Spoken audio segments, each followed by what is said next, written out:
Okay, this is a more detailed video of how this clock works. So we're going to start with a power up, hit the power on switch.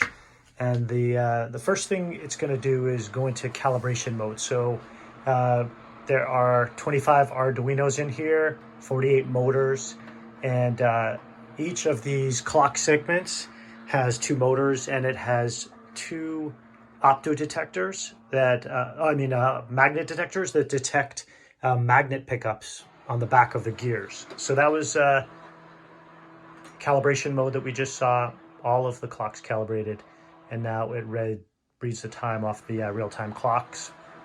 So it's 5:22 p.m. local time.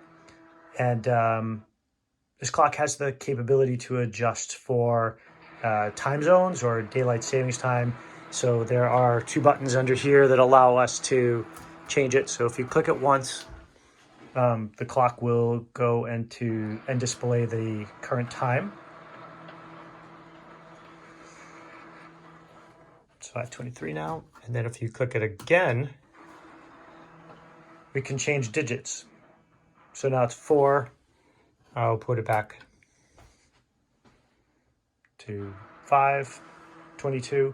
And each time you adjust the digit that way, it's storing the hour time into E2PROM, which is a non-volatile memory that's in the master Arduino, so that you will permanently have that offset saved even if you power off. So that's it for the more detailed demo, and I hope you enjoy this. And if you want to make it, please follow the Instructable and let us all know how it goes. Thanks.